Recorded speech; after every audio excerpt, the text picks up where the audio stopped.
Already a stacked show today. A shooting incident at a Border Patrol station in Texas. Where is that coming from? Why are Democrats talking again about defunding ICE? Plus the latest on this awful Texas flood. President Trump issuing new threats of trade barriers, and Tucker Carlson interviews the president of Iran. Total softball interview. We'll get to all of it. But first, the Daily Wire has officially joined forces with EveryLife to bring real, tangible help to families in Central Texas who are suffering devastating losses from historic flooding. Entire communities have been displaced. Families, many with small kids, are in urgent need of basic essentials. That's why EveryLife is directing all of their Buy for a Cause diaper and wipe bundles to support those affected by this disaster. And you can help. For just $50, you can provide a full month supply of diapers and wipes to a family in crisis. Thanks to EveryLife's trusted boots-on-the-ground partners, these bundles are already being delivered to families in need by any means necessary. Head on over to everylife.com/buy-for-a-cause to join their efforts. Alrighty, folks. So, a terrible story out of Texas yesterday. Aside from the obviously terrible story of the Texas flooding, which we'll get to in just a moment, there was a story in which a 27-year-old man with a rifle and tactical gear, according to CNN, was killed on Monday morning after exchanging fire with law enforcement officers at a Border Patrol facility in McAllen, Texas. A Department of Homeland Security spokesperson said that the man, quote, opened fire at the entrance of the U.S. Border Patrol Sector Annex, and that Border Patrol agents and local police helped to neutralize the shooter. 2 officers were injured. 1 was shot in the knee. The suspected shooter, we don't mention the names of mass shooters or attempted shooters on the show unless they're still at large. The suspected shooter apparently was connected to a Michigan address and a vehicle with Michigan tags. And according to the chief, he was loaded for bear. He had another rifle and another assault weapon that was found in the suspect's car. And apparently, he got off dozens of rounds before he was killed by federal agents. Now, motive is still in question. With that said, the suspect's vehicle was spray painted with the phrase Cordis Die, which appears in a Call of Duty video game, according to local law enforcement. Apparently, that Call of Duty reference is to some sort of anarchic globalist group that is on the left wing of the political spectrum. And that's, of course, why you would show up at a Border Patrol station. Now, the parents of the man said that this person had a mental deficiency. That, of course, is not a gigantic shock because in a wide variety of cases of this sort, the person who does the shooting has some sort of mental problem. With that said, we have seen a massive spike in the number of attacks on ICE agents over the course of the last 6 months. Since President Trump took office and decided we were actually going to enforce our border, ICE has come under significant fire. Tom Homan himself said attacks on ICE are up something like 700%. Here was the border czar. Look, they're your typical protesters that go from protesters to criminals. The attack on ICE officers, you've covered it many times, is up nearly 700% now. We were talking 500% a couple weeks ago, so it continues. The Border Patrol chief, Mike Banks, he added that obviously left-wing anti-ICE rhetoric is having something to do with the uptick in violence. We've seen our assaults go up dramatically. And, you know, these Border Patrol agents are out there doing their job. They're enforcing the law. They're protecting their communities. We've got Border Patrol agents on the river right now in the Guadalupe assisting with rescue efforts. These agents are outstanding Americans. They're just trying to enforce the law. But all of the rhetoric and the false information that's being put out by the left is just increasing violence against our agents, and it's just unacceptable. Now, again, the left has been claiming for a very long time that if you use rhetoric that is too colorful, if you say things that are borderline, this can lead to quote-unquote stochastic terrorism. This is an act of stochastic terrorism, that essentially what you're doing is creating a permission structure for terrorism. And as I've said before, unless you are actually excusing or inciting violence, you are not responsible for that violence. With that said, when you raise the temperature, what that means is that there will be people who bubble over. That doesn't mean that Bernie Sanders is responsible for the congressional baseball shooter, for example. What it does mean is that when you keep saying over and over and over that Republicans are going to kill your kids when they take away Medicare or some such nonsense, if you say that sort of thing, and then somebody goes and shoots a bunch of Republican congresspeople who are playing baseball, you, at the very least, you should consider whether the kinds of language that you used were well calibrated. And this is the problem. The sorts of language that are currently being used with regard to ICE, with regard to Border Patrol by the left, are extraordinary. And they set up a permission structure that causes people who are unhinged to then take it to the next step. In the same way that if you keep saying that President Donald Trump is Adolf Hitler, at some point someone might take you seriously and go and try to kill Hitler. Well, this is the same sort of thing with Border Patrol agents. Here is just a few examples of members of the high-ranking left going after ICE and Border Patrol in language that is completely unhinged. Donald Trump's modern-day Gestapo is scooping folks up off the streets. They're in unmarked vans, wearing masks, being shipped off to foreign torture dungeons. No chance to mount a defense, not even a chance to kiss a loved one goodbye. I don't know of any police department that routinely wears masks. We know that there are other groups that routinely wear masks. It's felt like we're part of a grand experiment. What happens? How far will the public tolerate the federal government intervening and seizing power from a governor? The combination of these Gestapo-like tactics with the fact that these are nonviolent, non-criminal immigrants doing things the right way. I mean, in that last facility, I was not safe from the officers in that facility. But when the nation, when these political factions divided the nation in between slaveholders and slave catchers, when they made everybody with the fugitive slave law, all of us had to, if someone escaped, all of us had to return that particular piece of property to these folk. With ICE running around L.A., forcing people to make choices, will they protect their friends, their neighbors, their family members? You know, my dad served in Second World War. He fought the Nazis in Northern Africa. He fought the Nazis on the Italian Peninsula. And I think he's looking down right now and he's happy that I'm fighting today's Nazis. Okay, so as you can see, those are a lot of prominent Democratic figures. I mean, there you're talking about Tim Walz, former vice presidential candidate, current governor of Minnesota, Mayor Michelle Wu of Boston, Mayor Karen Bass of Los Angeles, Representative Dan Goldman of New York, AOC of New York, Eddie Glaude, who's over on MSNBC, and a representative named Stephen Lynch. Okay, that sort of language is going to have some sort of consequence. Again, it doesn't mean that they're responsible for a person trying to shoot Border Patrol agents.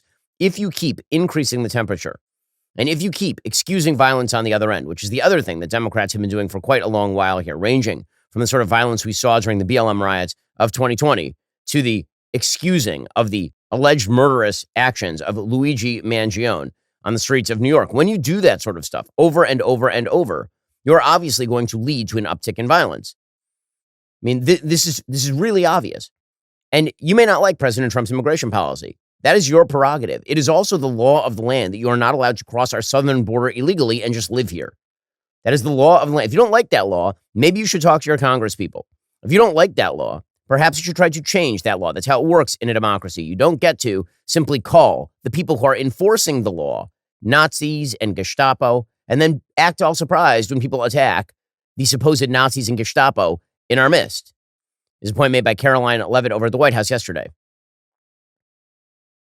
Does the White House expect Democrats to tone down their rhetoric in light of what we saw today in McAllen, Texas? We certainly call on Democrats to tone down their rhetoric against ICE and Border Patrol agents who, again, are everyday men and women. I would encourage AOC and other Democrats to actually meet with the United States Border Patrol. These are honorable Americans who are just simply trying to do their job to enforce the law. They go home to their families every night just like we all do, and they deserve respect and dignity for trying to enforce our nation's immigration laws and to remove public safety threats from our communities.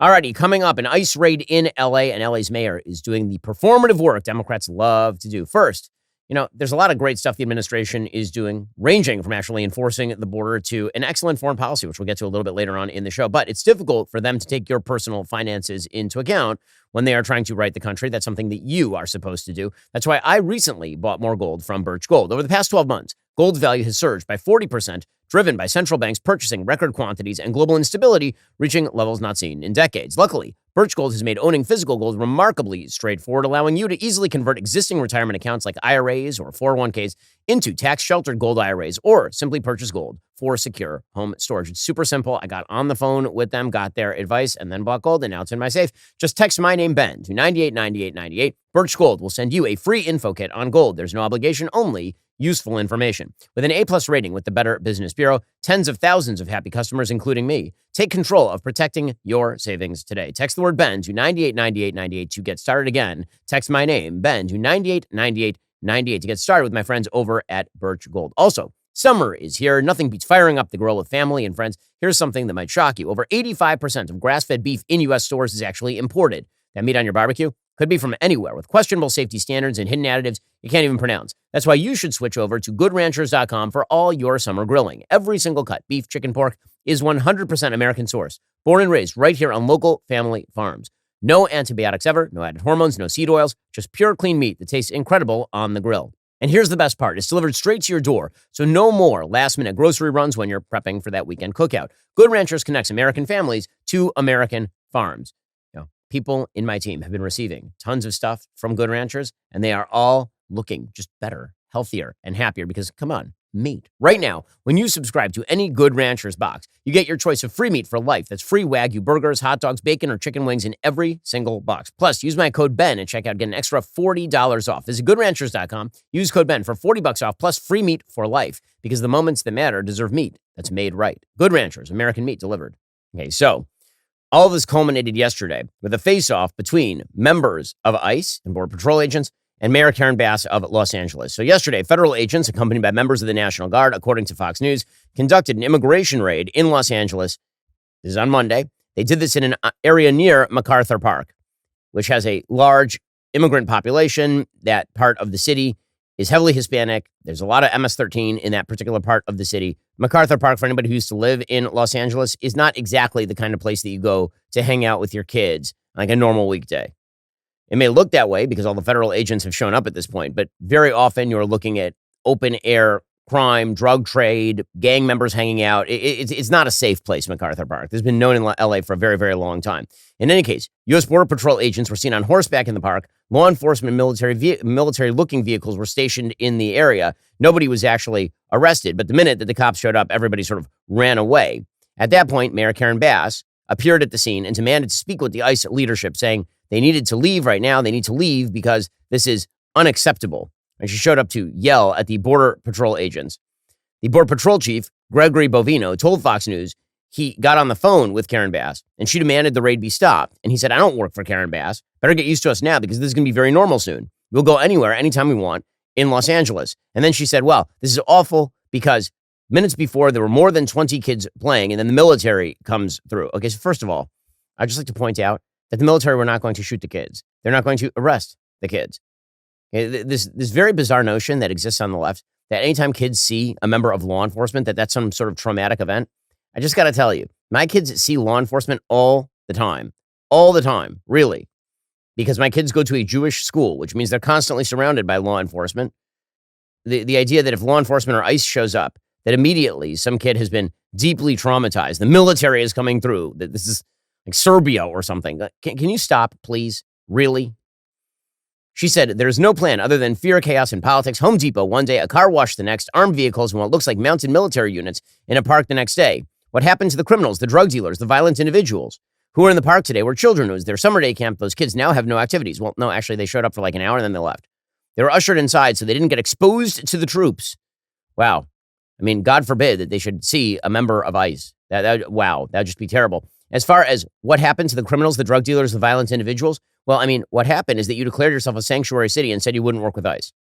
It turns out that cities that are working with ICE are generally, when they arrest people, turning them over to ICE after checking their immigration status. But that's something that Los Angeles does not do. Protesters then quickly began showing up in the area. There were reports of a tire on a federal vehicle being slashed. Objects were thrown at the vehicles. Of course, Governor Gavin Newsom called the event at MacArthur Park a, quote, message from the polluted heart of President Donald Trump. He said, I want folks to know that we have your back. We'll continue to come back and do what we can to protect our diverse communities, to protect the spirit that defines the best of the city and our state, and to push back against this cruelty being perpetuated by the President of the United States. And Karen Bass called this inhumane. Okay, well, again, if you obstruct federal law enforcement, you should not be surprised when they do not ask for your permission or help when they go to a place like MacArthur Park to find MS-13 members. But this is all part and parcel of the Democratic attempt to turn immigration enforcement into the actual crime. It really is quite insane. Hakeem Jeffries, the House Minority Leader who hopes to be Speaker after the 2026 midterm elections, he was asked about defunding ICE, and he wouldn't rule it out. I mean, this is where Democrats have now gone. By the way, immigration policy remains the most popular plank in President Trump's agenda right now. Now, some Democrats, amid the criticisms of ICE right now due to these ICE raids, have started calling for defunding ICE. Do you think that's effective going into the midterms, and do you support those calls? Well, I definitely think that, we need aggressive oversight as it relates to the overly aggressive behavior that we've seen. from ICE, from the Department of Homeland Security. It's not what the American people actually, in my view, voted for. Yeah. Okay, so he's not ruling it out. So maybe there will be defunding of ICE. Who knows? Who knows? Well, again, the more the left pushes back against this, the more that is going to give President Trump room to run. The border czar said, listen, rounding up and deporting 3,000 illegal immigrants per day, that's not going to be enough. There are just too many criminal illegal immigrants in the country. Here is Tom Homan. And for those that say 3,000 a day is too much, I want to remind them, do the math. We'd have to arrest 7,000 every single day for the remainder of this administration just to catch once Biden released the nation. And meanwhile, in other news that is being, again, promoted by a left-wing media, and it's just not true, with regard to the Texas flooding, the left media refuses to move away from the lie that the National Weather Service was somehow cut or underfunded to the extent that this caused the death of all of these people, particularly children, in Texas from these flash floods.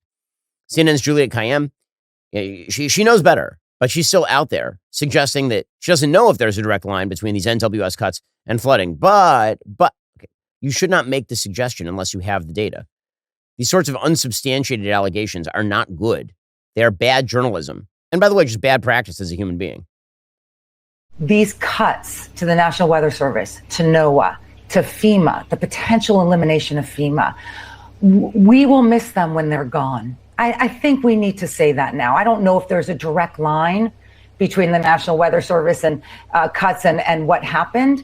But this is what government's for. It's to help people and prepare them for the damage and the devastation. Again, just perpetuating the narrative, despite there being no evidence. This is the stock and trade of the left-wing media at this point. Yamisha Alcindor, who's a Washington correspondent for NBC News, she used one of my favorite tactics here, which is you accuse the Trump administration of something, and it's not true. And the Trump administration pushes back. Now they're being defensive. How dare they be defensive?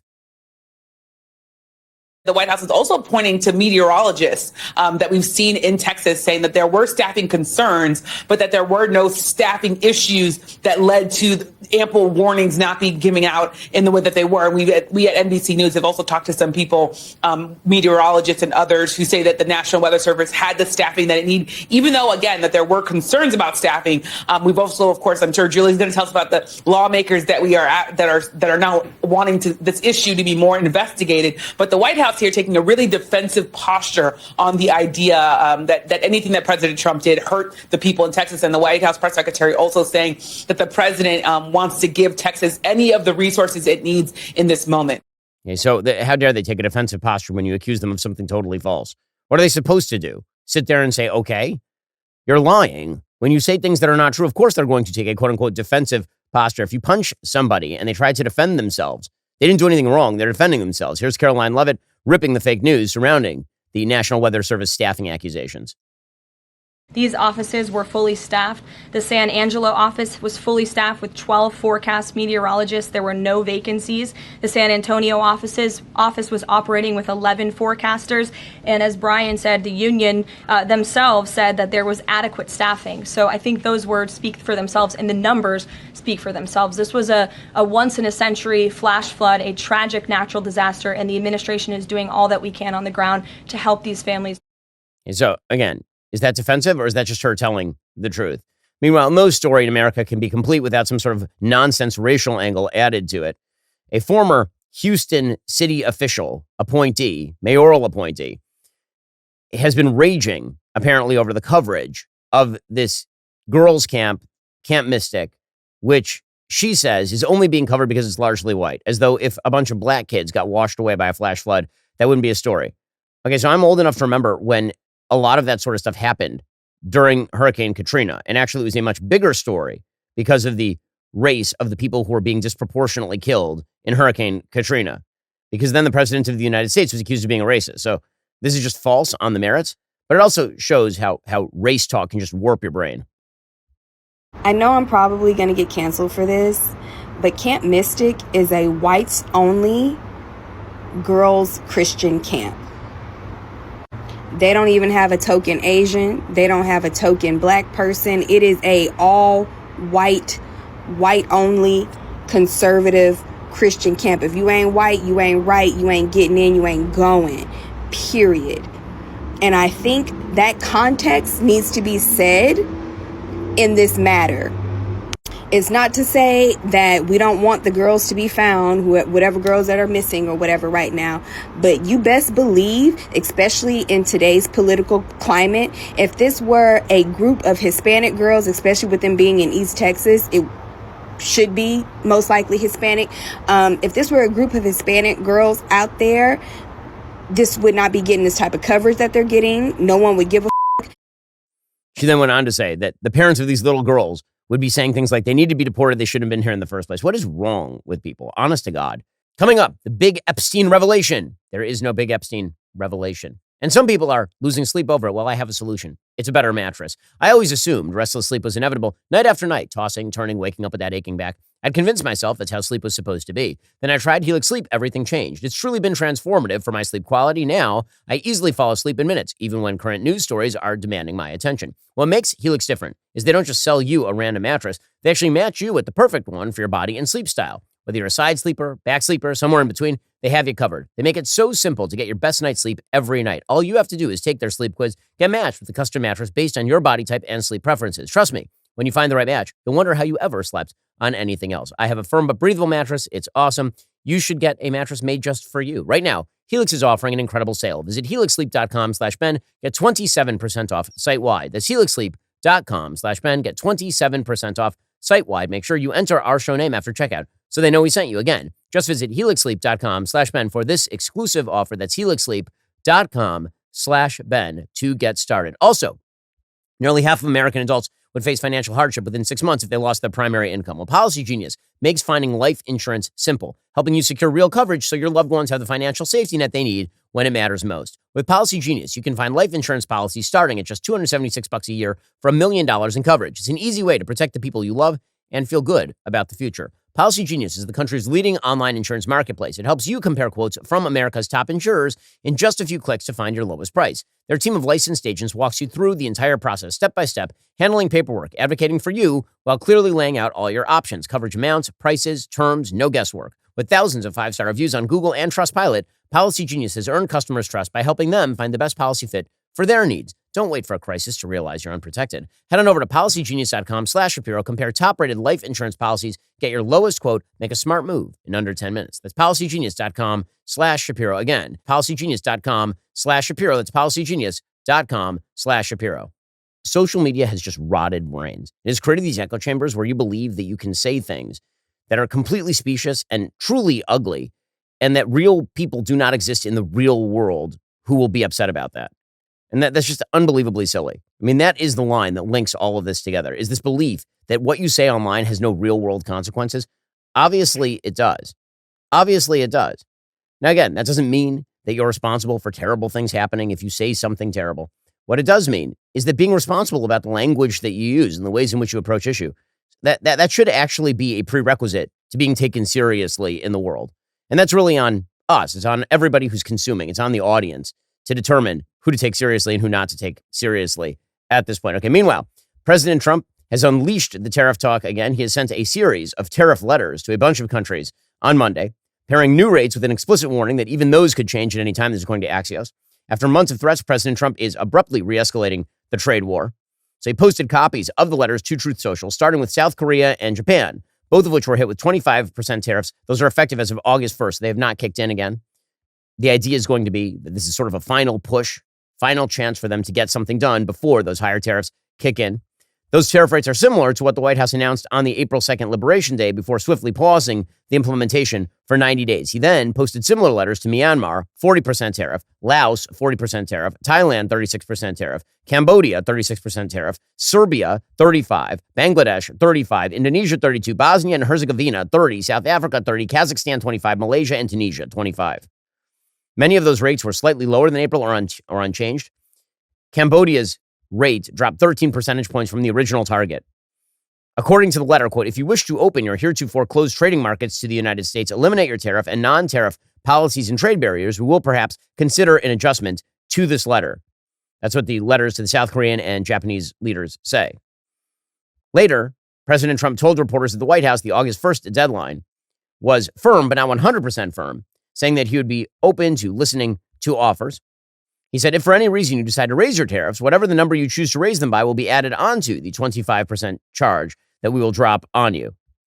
This, of course, caused a drop-off in the S&P 500 because people got a little bit freaked out by all the tariff talk. Although, honestly, I think it's all baked into the cake at this point. People understand that Trump is going to threaten things. He's going to back off some things. Other things are going to happen. Secretary Scott Bessent, he said, listen, we're going to announce a bunch of deals over the course of the next 48 hours. And this is what is as always, it is Treasury Secretary Scott Bessent that is keeping the markets on an even keel here. If it were Howard Lutnick talking, the markets would be going nuts right now. We are going to have several announcements in the next 48 hours. And, Joe, I think what President Trump is concerned about is the quality of the deals, not the quantity. My mailbox was full last night with a lot of new offers, a lot of new proposals. So it's going to be a busy couple of days. So I'm going to once again point out that what we're talking about here in terms of the tariffs that we are going to charge on Japan or South Korea, supposedly because how they've been going after American goods, these rates are nonsense. I'm just going to point that out right off the top. I checked with my friends and sponsors over at Perplexity. What were the average effective tariff rates charged on American goods by Japan and South Korea as of January 1st, 2025, before any of this started?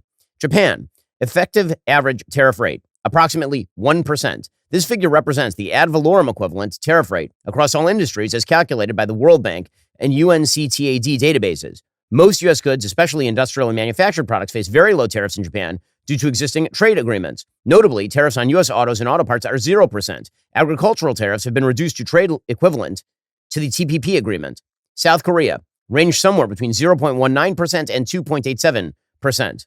According to trade data from the Korea Customs Service and analysis by the Korea Economic Institute, the effective weighted average tariff on U.S. imports in 2024 was within this range. The vast majority of American goods, about 95%, entered South Korea tariff-free under the KORUS FTA, with most remaining tariffs affecting a narrow range of agricultural products subject to quotas.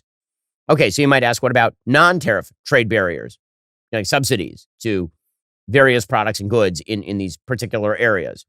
Well, it turns out those are also pretty low. According to, again, our sponsors over at Perplexity, the average non-tariff barrier rate for Japan against American goods is about 1%.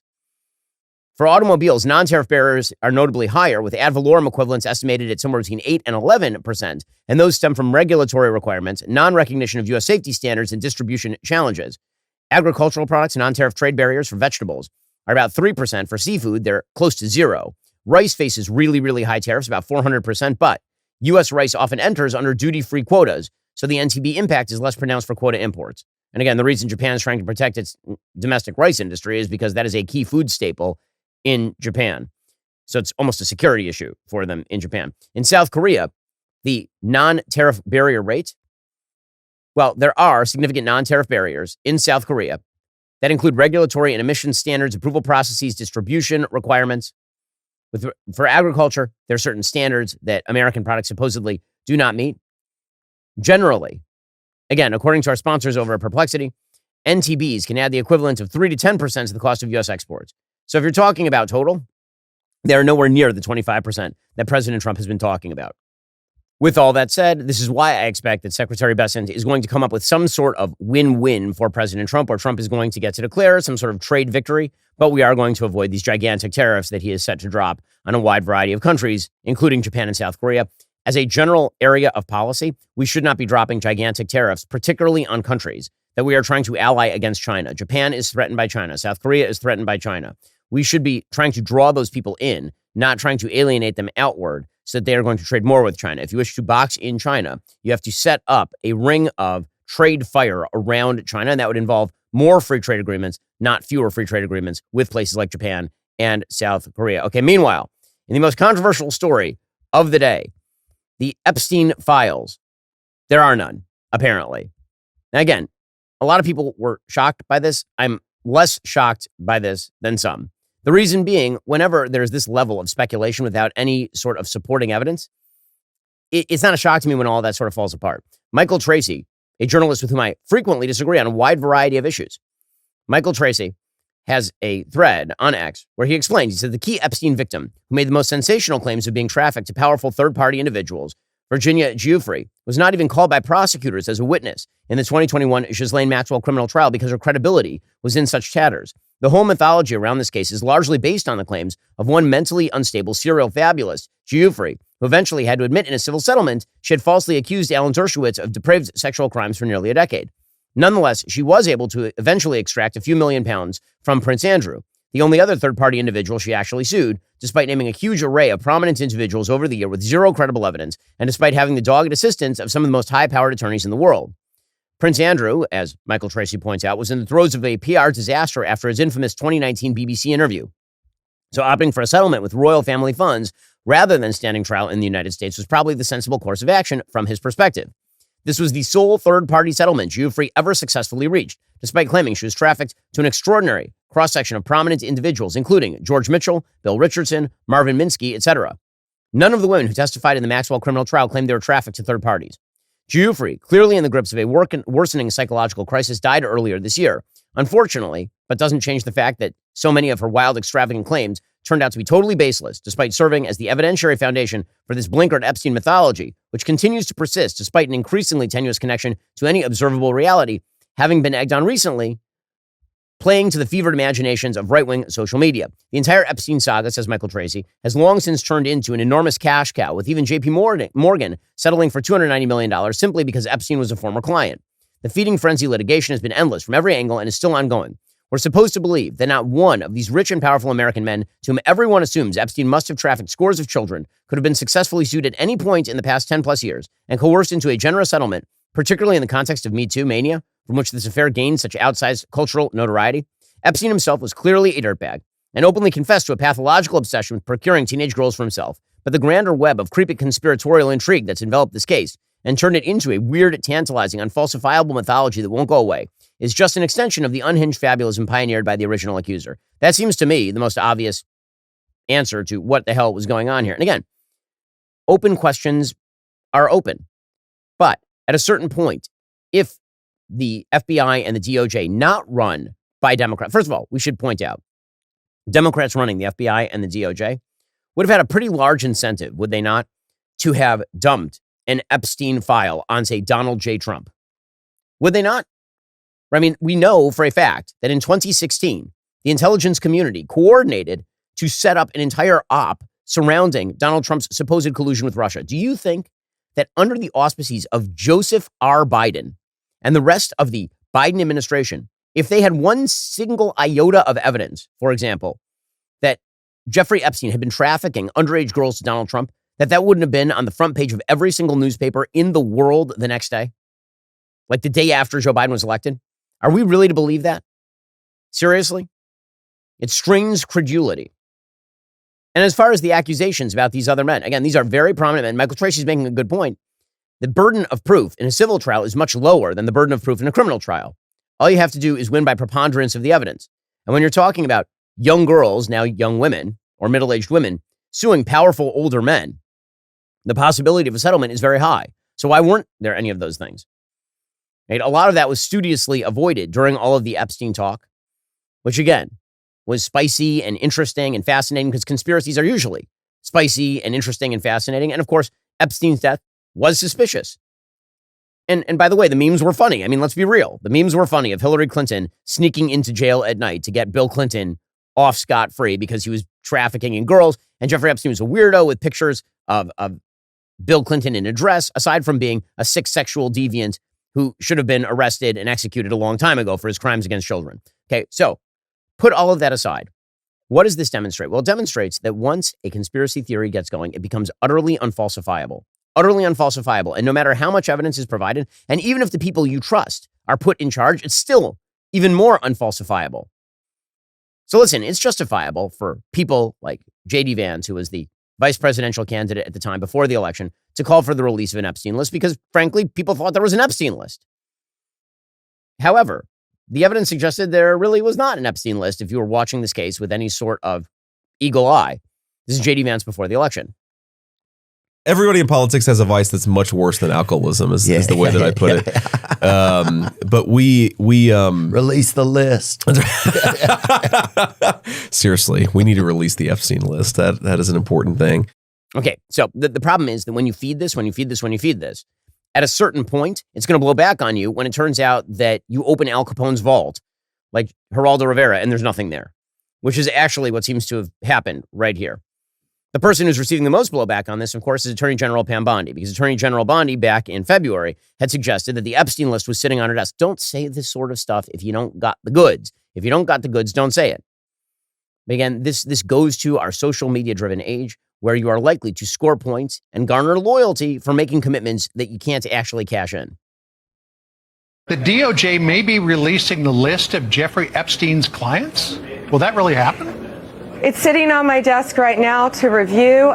That's been a directive by President Trump. I'm reviewing that. I'm reviewing JFK files, MLK files. That's all in the process of being reviewed because that was done at the directive of the president from all of these agencies. And again, one of the things that's come out with regard to pretty much all of this stuff is that what we knew is what we knew, right? There was nothing new in the JFK files. Legitimately nothing new that was revelatory or even interesting about what was released in the JFK files. It didn't matter. The internet tried to spin it into a conspiracy theory anyway, because that's what happens. Caroline Leavitt was forced into the uncomfortable position yesterday at the White House of trying to retcon those comments from Pam Bondi. According to the report, this systematic review revealed no incriminating client list. So what happened to the Epstein client list that the Attorney General said she had on her desk? Well, I think if you go back and look at what the Attorney General said in that interview, which was on your network on Fox News. Got the quote. Go ahead. John Roberts said, DOJ may be releasing the list of Jeffrey Epstein's clients. Will that really happen? And she said, it's sitting on my desk right now to review. Yes, she was saying the entirety of all of the paperwork, all of the paper in relation to Jeffrey Epstein's crimes. That's what the Attorney General was referring to, and I'll let her speak for that. Okay, fine. I mean, fine. That's not how it reads. That's not how it sounds. But okay, I mean, I suppose that you could make that case. Bottom line is this. When everybody engages in outsized speculation, the outsized evidence better stack up at a certain point. And if it doesn't, if your expectations of a gigantic conspiracy don't come true and you have no counter evidence, none except for your speculation, I'm sorry, but that's on you. It is. I mean, if you want to provide counter evidence, I'm happy to hear it. Seriously. If you want to provide me the actual, not just your speculation, not just your sort of suggestions, not your wild, outlandish theories, speciously based on nothing, right? And all of that is open. But I'm sorry, when you put Kash Patel and Dan Bongino in charge of the FBI, and we put Pam Bondi in charge of the DOJ, and then it turns out that there's nothing there, I don't know what more you expect. What do you think? They're all part of the conspiracy? And the answer is, of course, yes. That is always the next step. You're seeing people online suggesting now that Kash Patel is being blackmailed by his girlfriend because his girlfriend works for PragerU. I mean, like, and Prager and Dennis Prager is Jewish. Of course, you can always go down the next conspiratorial rabbit hole. That's the beauty of conspiratorial rabbit holes. When one of them gets debunked, you just dive right into the next conspiratorial rabbit hole, and they all tie together in a gigantic ball of spaghetti that is a global unifying world theory that in the end is about some sort of conspiratorial elite controlling your life. Or maybe facts and evidence should be necessary when you make outsized allegations. Outsized allegations require outsized evidence. Again, this doesn't mean that conspiracies never take place. There was a conspiracy with regard to, for example, covering up the possibility of Wuhan lab leak. That was a real thing that happened, where Anthony Fauci and members of the health establishment attempted to legitimately silence people who made the case that COVID was leaked from a Chinese lab. Right? Those things happen, but here's the thing. There's evidence that they happened. There's evidence that they happened. Before that, you could speculate maybe that was true. And if you kept an open mind, you say, okay, if there's new evidence, I'll change my mind on that stuff. Then when the evidence emerged, then you could say, hey, look, evidence. This is why I've been asked before, are there any conspiracy theories that I believe? And, you know, the question is whether I believe there are conspiracy theories that could be plausible, but I don't believe in any conspiracy theory unless there's actual evidence that makes it not a conspiracy theory anymore, just a conspiracy. That's when you should believe in things, is when there's evidence of them that is at least plausible in nature. But as you can see, the conspiratorialists are very, very upset with the Trump administration. Now they believe the conspiracy goes even deeper. So Alex Jones, who has yet to find a conspiracy he doesn't believe in, is about to go throw up, which frankly might be good for his weight loss program. I just got to the office. I'm going to go throw up, actually. And this only happens every few years when something really, really bad happens or something. I mean, I'm physically going to puke probably right now. My mouth is watering right now. It's because I have integrity. And, I just really need the Trump administration to succeed and to save this country, and they're doing so much good. And then for them to do something like this tears my guts out. Guys, he has integrity. In fact, he's been called by some a prophet. Tucker Carlson literally called him a prophet on his program. So actually, this is a person whose own lawyer made the case in a custody hearing with his ex-wife that he was a performance artist. This wasn't even the Sandy Hook trial where he tried to mix the same case. His lawyers claim that this man of integrity is, in fact, a performance artist. Quote, he's playing a character and is nothing like his online persona, attorney Randall Wilhite reportedly insisted in a Texas courtroom at a pre-trial hearing ahead of the right-wing radio jock's custody battle with ex-wife Kelly Jones. Judging Jones by his InfoWars performances would be like judging Jack Nicholson by his depiction of the Joker on Batman. That's his own lawyer saying that. His own lawyer is saying that he was a performance artist. Okay, that's his wife was making the case that actually he's just unstable. Quote, he's not a stable person. He says he wants to break Alec Baldwin's neck. He wants J-Lo to get... His lawyer was like, no, he doesn't mean any of that. He's a performance artist. Okay, so those are your choices. So I'd just like to point out once again, at this point, you can watch whatever you want. It is a free country. You can watch Alex Jones. You can believe Alex Jones. You can think Alex Jones is you're entitled to any of those beliefs. That's fine. It's a free country. On a moral and intellectual level, it is not so fine. Because it turns out that people who consistently traffic in conspiracy, it turns out that people who consistently traffic in trash, people who spend your time, your few brief breaths on this planet, filling your mind with stupidity, playing a WWE character. Listen, if you want to watch Alex Jones in the same way that you watch WWE, because you know that the WWE is people who are fake jumping on each other and you find it dramatic and interesting, more power to you. But if you're watching WWE and you think it's real, that makes you the stupid person. Don't do it. Don't do it.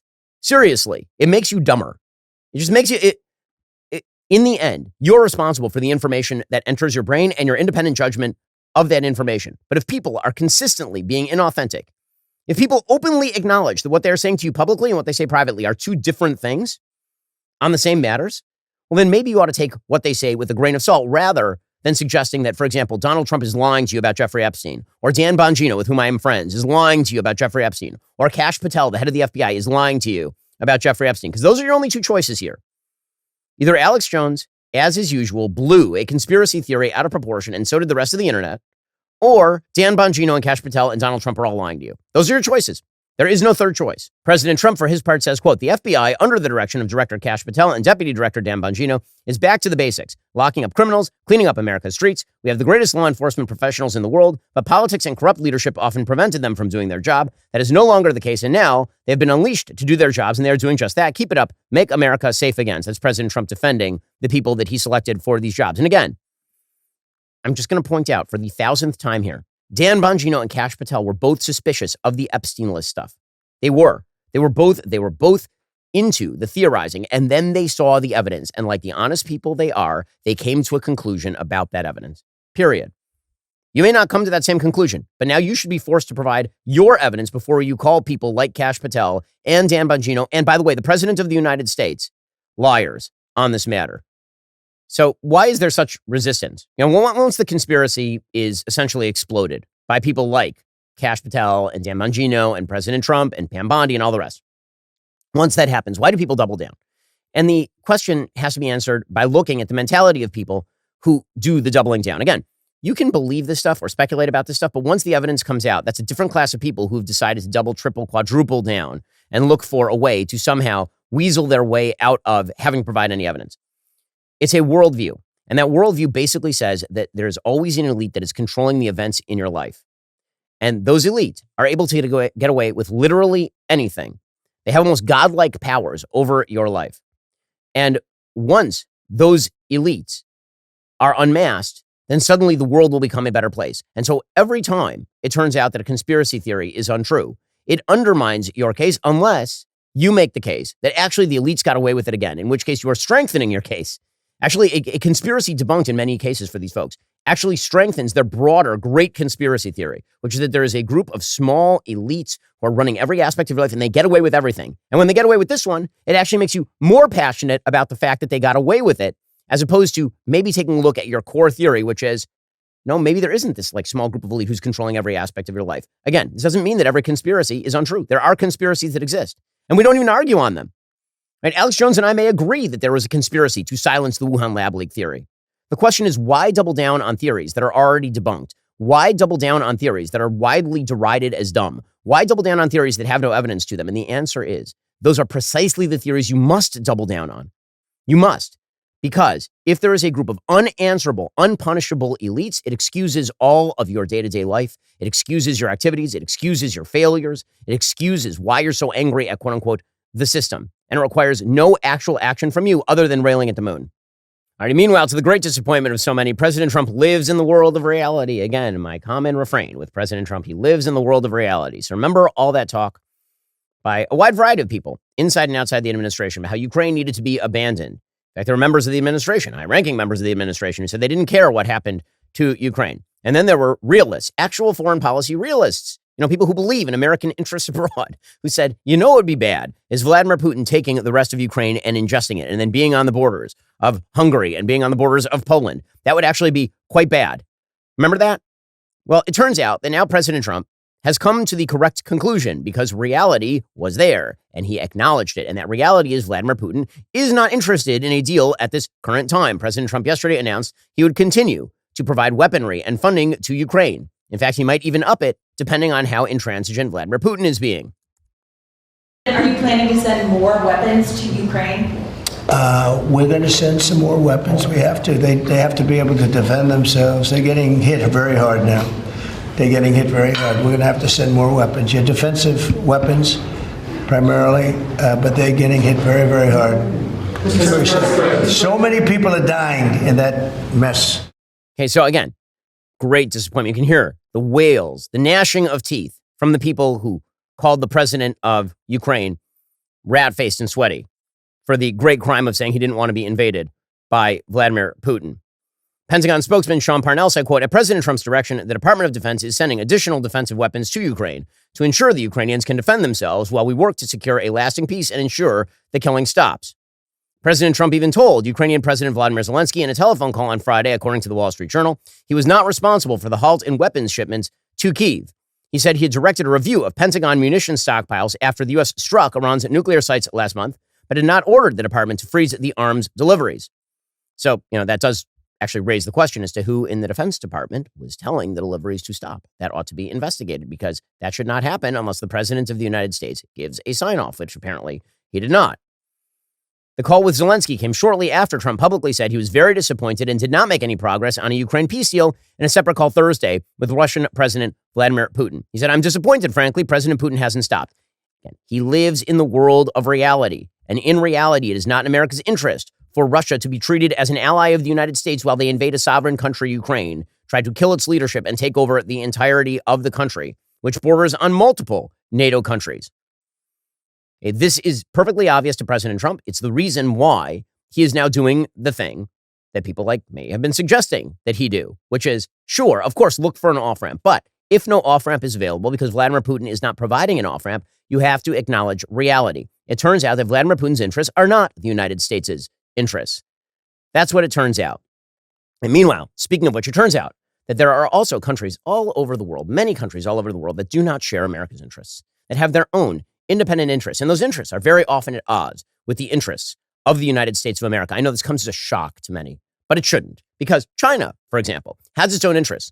Those interests are adversarial to those of the United States. Russia has her own interests.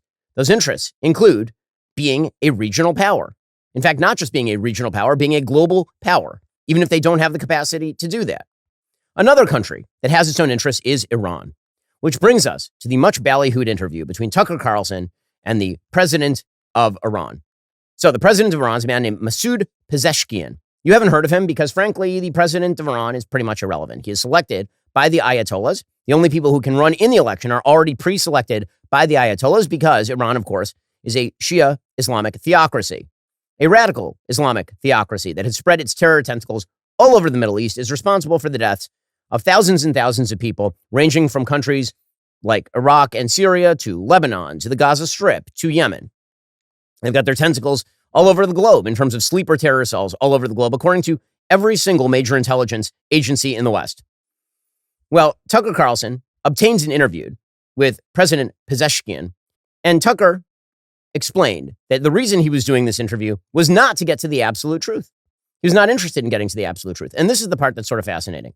Not what Pezeshkian had to say. Because, of course, he repeated a bunch of lies, easily debunkable lies, that we will explain in a moment.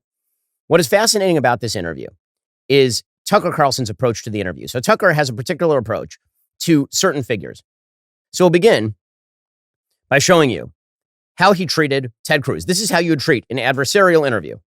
Okay, so he treated Ted Cruz as an adversary because Ted Cruz was an advocate of the president of the United States striking the Iranian nuclear facilities, which, by the way, again, Tucker was directly at odds with the president of the United States over it. He made a series of horrifyingly bad predictions. Those predictions were predicated in a series of lies that he has told himself and his audience about the way that the world works, particularly in the Middle East. That's why he was so wrong on that. In any case, here is his approach when he decides to be adversarial with a guest. Okay, here he was with Senator Cruz. This again is, I think, 2 weeks ago, asking him about the population of Iran, as though this was the most relevant issue with regard to Iran. How many people live in Iran, by the way? I don't know the population. At all? No, I don't know the population. You don't know the population of the country you seek to topple?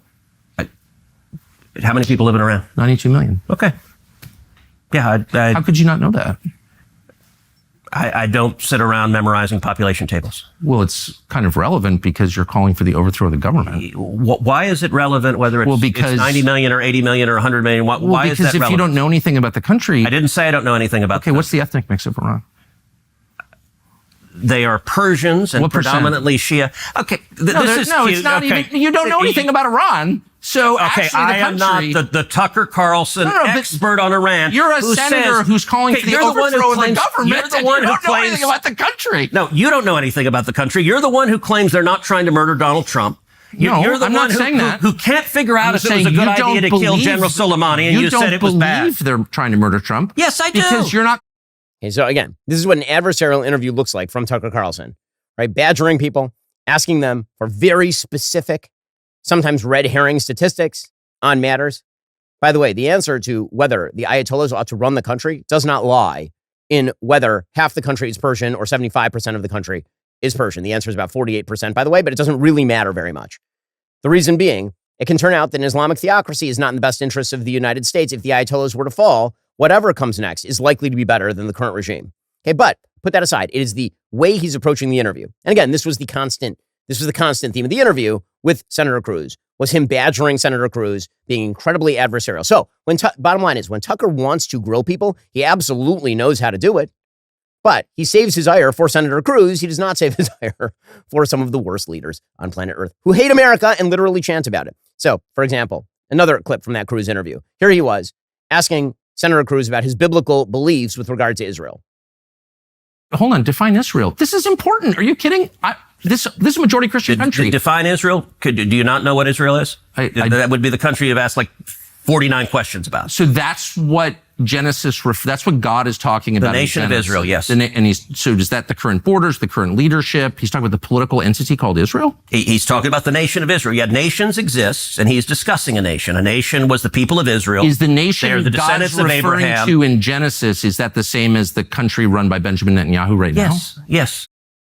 Okay, so again, notice the attitude. Okay, now, fast forward to his interview with Masoud Pezeshkian. Again, Tucker can interview whomever he wants. It's not about who he interviews or whether you find his interviews interesting. That's fine. I mean, frankly, I think Tucker's a wildly talented guy and very intelligent.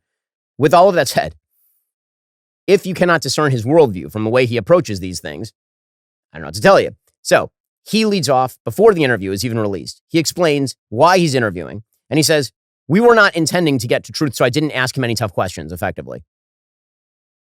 And there are all kinds of questions that I didn't ask the president of Iran, particularly questions to which I knew I could not get an honest answer, such as, was your nuclear program totally disabled by the bombing campaign by the U.S. government a week and a half ago? There's no chance he's going to answer that question honestly. I didn't bother to ask it. The answer, in fact, from an American perspective, even from the CIA's perspective, is unknowable. So we dispensed with those, and I asked him very simple questions, such as, what is your goal? Do you seek war with the United States? Do you seek war with Israel, et cetera, et cetera, et cetera? Again, the purpose of this was not to get to the absolute truth. That's impossible in an interview like this. The purpose of the interview was to add to the corpus of knowledge from which Americans can derive their own opinion. learn everything you can, and then you decide. That's the promise of America. The promise of America is you asking absolutely unskeptical questions to the dictator of Iran, who has his people shouting death to America and recently tried to attack an American airbase in Qatar and is responsible for the death of thousands of Americans in Iraq and service people in Lebanon and the deaths of tens of thousands of people around the region. You need absolutely unskeptical questions of the president of that country in order so that you can make up your mind, apparently. So what did Pezeshkian do? He just lied straight out to Tucker multiple times, and Tucker had no follow-ups. Now, when Tucker wants to ask follow-ups, he certainly knows how to do it. So, for example, here was Pezeshkian saying, we never wanted a nuclear weapon. It was Netanyahu who, since 1984, has created this false mentality that Iran seeks a nuclear bomb, and it has insinuated that Iran is trying to develop a nuclear bomb in the past, and it has put it in the minds of every U.S. president since then, and to make them believe that we would like to have a nuclear bomb. But the truth is that we have never been after developing a nuclear bomb, not in the past, not presently, or in the future. Well, that's super. That'd be a super opportune time for Tucker to ask a series of very simple questions, as he put it. Like, for example, just a quick question. So why do you need nuclear energy? We're one of the most oil and natural gas rich regions on the planet. So why do you need nuclear energy? Here's another question. Why are you enriching to 60% uranium enrichment? Why? Because it turns out that actually you don't need that level of uranium enrichment for civilian nuclear purposes. According to the Institute for Science and International Security, in front of the inspector's eyes, Iran is undertaking the near final step of breaking out, converting its 20% stock of enriched uranium into 60% enriched uranium at a greatly expanded rate. There is no actual civilian use for 60% enriched uranium. You don't need to do that. So why are you doing that? These would be very basic follow-up questions. No follow-up questions. No questions, Your Honor. None. Okay. By the way, it was Caroline Leavitt, the White House press secretary. Tucker, by allowing these lies to go unchallenged, and he won't challenge them on his show, I would imagine. By allowing these lies to go unchallenged, Tucker is directly at odds with the White House. Here's Caroline Leavitt, June 19th, saying that Iran has everything it needs to achieve a nuke. All they need is a decision from the supreme leader. When the president said a few weeks away, did he mean obtaining enough enriched uranium to start building a weapon, or did he mean Iran is a few weeks away from completing the production of a weapon? I'm glad you asked that, Weija. It's an important question, and it's one, frankly, the media has been getting wrong. Let's be very clear. Iran has all that it needs to achieve a nuclear weapon. All they need is a decision from the supreme leader to do that. And it would take a couple of weeks to complete the production of that weapon, which would, of course, pose an existential threat, not just to Israel, but to the United States and to the entire world. And that is something that the entire world, including countries like Russia, is in agreement with, that Iran should not and cannot obtain a nuclear weapon. And that's why the president believes that, and he's believed that, again, not just his political career, but frankly, his entire life. Okay, so you may have noticed that would make a good follow-up question that was not asked. Well, then Masoud Pezeshkian suggested that actually the diplomacy was going amazing. Israel just destroyed the diplomacy with its preemptive strike on the nuclear facilities. And we were going to have the next round of the talks very soon. But in the middle of it, suddenly Israel torpedoed the negotiating table. We were sitting at the negotiating table when it happened. And by doing this, they totally ruined and destroyed diplomacy. Well, that's weird, because the Trump administration said over and over and over, actually, that Iran was basically jacking around the United States, that he gave them 60 days to negotiate, and then they didn't actually negotiate in good faith. They kept saying over and over and over they would not give up their nuclear facilities, period. Steve Witkoff, who was very much biased toward a deal, was unable to make any sort of deal. You can ask members of the administration this. No follow-up questions, none. Zero follow-up questions on this particular matter. Well, how about the Iranians claiming that the IAEA had full access? Right, so Tucker asked about the IAEA, and here was the response. There have been news reports that your government believes that the IAEA was spying on the government of Iran and passing information to Israel. Do you believe that? And if so, do you have evidence that that's true that the world could see? I would like to tell you that we were, yes, somehow pessimistic about the activities of the IAEA, because somehow we realized that Israel could get information from the inspections which were carried out by the IAEA, but it never prevented the IAEA from carrying out their activities inside Iran, and they had full access to supervise and to have surveillance over our nuclear facilities. Okay, so first of all, this blows up a couple of Tucker's already existing narratives. One is that there was no ongoing nuclear program and that Israel basically sold the lie to the United States to get the B-2 bombers to fly over Fordo. Well, that is the president of Iran acknowledging, according to him, that the IAEA had full access, was leaking the intel to the Israelis who were then giving it to the Americans. So actually the intel came from on the ground in Iran, according to the Iranians. But put that aside. He's lying when he says the IAEA had full access. Here is a piece, March 9th, 2020, from the IAEA. Quote, the agency has identified a number of questions related to possible undeclared nuclear material and nuclear-related activities at 3 locations that have not been declared by Iran, says IAEA Director General Rafael Mariano Grossi, calling on Iran to cooperate immediately and fully with the IAEA and provide prompt access to locations which it has refused to let agency inspectors visit. Okay, just June 12th, 2025. 19 of the 35 countries on the board of the IAEA backed a motion declaring Iran in breach of its non-proliferation obligations for the first time in 20 years. So that doesn't sound very, that would be a great point to, maybe ask a follow-up, like a little bit of pushback. Now, my favorite, I think, here is once Tucker asks about death to America, and the president of Iran says, no, by death to America, it's just like when Julius Malema in South Africa killed the Boer. He says, kill the Boer. It's just figurative. It's just a figure of speech. Death to America. When they say death to the United States, it doesn't mean death to, they don't mean death to the people of the United States or even to the officials of the United States. They mean death to crimes, death to killing and carnage, death to supporting killing others, death to insecurity and instability. This is, have you ever heard that an Iranian killing an American? Have you ever heard that? Or a terrorist that was Iranian and he carried out a terrorist attack against the Americans? No, it was your president who confessed that the Americans created the ISIS in our region, and they were responsible for this wrong image that is portrayed of religion or the Muslims in the world. Hey, no pushback, none. So the president of Iran literally just said that Iranians have never killed Americans. Yes, they have.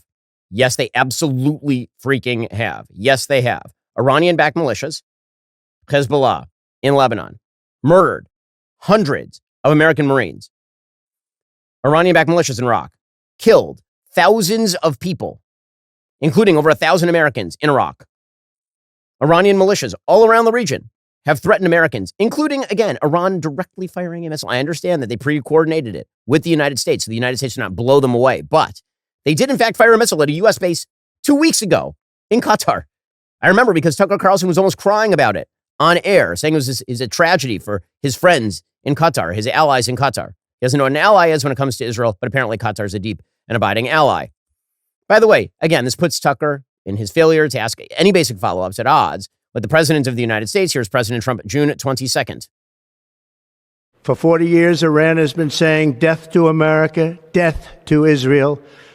They have been killing our people, blowing off their arms, blowing off their legs with roadside bombs. That was their specialty. We lost over 1,000 people, and hundreds of thousands throughout the Middle East and around the world have died as a direct result of their hate in particular. Okay, so that might have made a good follow-up question. Tucker also provided a forum for the president of Iran to suggest that there was no actual fatwa on Donald Trump, that they've not been trying to kill Trump at all, actually. Of course, he sort of has to say that now that he suggested openly in his interview with Senator Cruz that if people had attempted to kill Trump at the behest of the Iranian government, we'd have to nuke Iran. Here was Tucker Carlson with the Iranian president.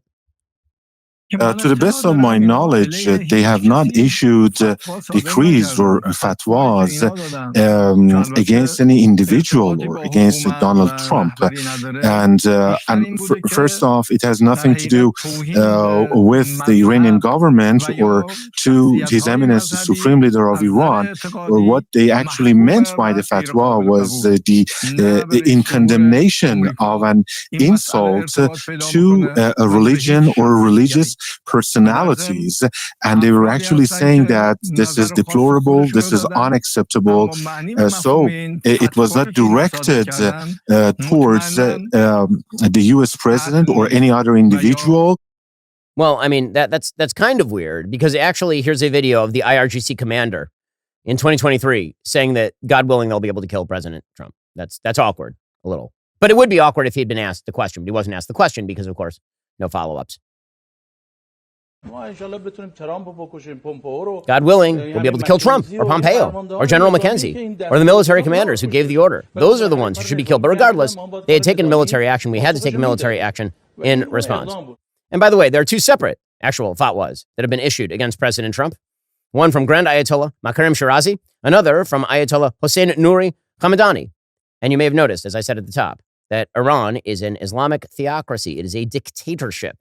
People are not issuing random fatwas in Iran on the basis of their own opinions. That is not how any of that works. So no follow-ups, but it's the approach that's notable. Notice the difference in approach between how he approached Senator Cruz and how he approaches an absolute fabulous serial liar on behalf of an enemy regime of the United States that declares death to America with the greatest of care. Zero follow-ups, zero pushback. And of course, that's not a shock. He did the exact same thing with Vladimir Putin. And when Tucker Carlson interviewed Vladimir Putin, everything that he did with regard to Vladimir Putin was designed to allow Vladimir Putin to basically tell lies unhindered. Here, for example, was Tucker Carlson with Vladimir Putin. Again, this is just a year and a half ago. As soon as the political leadership decided to use the US dollar as a tool of political struggle, a blow was dealt to this American power. I would not like to use any strong language, but it is a stupid thing to do and a grave mistake. Again, I would like to point out at this point that after Tucker's absolutely sycophantic interview with Vladimir Putin, and again, I don't blame Tucker for letting Putin talk for a very long time. At the time, if you go back and listen to it, I said, you know what? I can't judge Tucker's motives. I'm not sure exactly why he's doing what he's doing. I think his motives have become rather clearer over time, which is that he's quite fond of regimes that do not like the United States. He seems to be quite fond of those. And I think that's because he has a view of the United States that is rooted in an idea that America has essentially perverted herself since World War II. That is something that he has suggested openly multiple times on his program. Whatever the rationale, what he is doing is very clear. I mean, right after that interview with Vladimir Putin, he did another interview, this one, I believe, in Dubai, in which he was asked why he didn't ask Vladimir Putin about tossing people out of third-story windows. And he said, well, listen, every leader kills people. They all kill people. Every leader kills people, including my leader. Every leader kills people. Some kill more than others. Leadership requires killing people, sorry. That's why I wouldn't want to be a leader. That press restriction is universal in the United States. I know because I've lived it. Ask my former, I've had a lot of jobs. And I've done this for 34 years, and I know how it works. And there's more censorship in Russia than there is in the United States, but there's a great deal in the United States. Again, that sort of moral equivalence, it is necessary in order to promote some of the world's worst regimes. That sort of moral equivalence. By the way, what did Vladimir Putin actually think of Tucker Carlson's interview? Quote from Politico. This was just last year, February 15th, 2024. Russian President Vladimir Putin on Wednesday said he didn't get complete satisfaction from his interview with Tucker Carlson. He said he thought Carlson was a dangerous person because I honestly thought he'd be aggressive and ask so-called sharp questions. And I wasn't just ready for that. I wanted it. It would have given me the opportunity to respond sharply and kind. But he chose a different tactic. So essentially, he said he couldn't believe that Tucker was that soft with him. Now, again, I don't know explicitly what Tucker Carlson's motives are here. All I can say is when Tucker wants to be aggressive, he's quite aggressive. There's a reason he's not being aggressive with the president of Iran. There's a reason he wasn't aggressive with the dictator of Russia. There's a reason he's not aggressive with the Qataris. There's a reason for that. And none of that says to me, if you're being super generous with those people, but extremely aggressive with, say, Senator Ted Cruz, I'd love to see how that stacks up as America first. Truly. I would love to see that. And I'd love to see him explain to President Trump why it is that he is allowing the president of Iran, without any sort of pushback at all, to make claims like death to America is essentially an empty chant that just means we don't like bad things, or that they're not trying to kill President Trump, which is not true, or they're not trying to develop nuclear weapons, which is not true. No pushback whatsoever. And folks, how you consume information is your business. It's a free country. I'm not telling you not to listen to Tucker or enjoy his programming or recognize that he's a super talented guy, which obviously he is. What I'm telling you is you ought to take it with a grain of salt. You ought to actually look at the things that are being told to you and wonder, what are the motivations of the people who are telling them to you? What is it that they are saying? Are they actually being open, honest, and truthful about what they mean? Are they saying something different behind closed doors than what they are saying publicly? Those are all questions you should be asking. It's a very dissolute informational environment. And lots of information coming from a lot of different places all the time. And that puts a greater onus on the audience to try to discern what's true from what's false. But the answer for that is a stronger filter, not no filter at all. Alrighty, coming up, we'll get to Elon Musk, who is now talking about a third party. The show continues right now. Remember, in order to watch, you have to be a member. If you're not a member, become a member. Use code Shapiro. Check out for 2 months free on all annual plans. Click that link in the description and join us.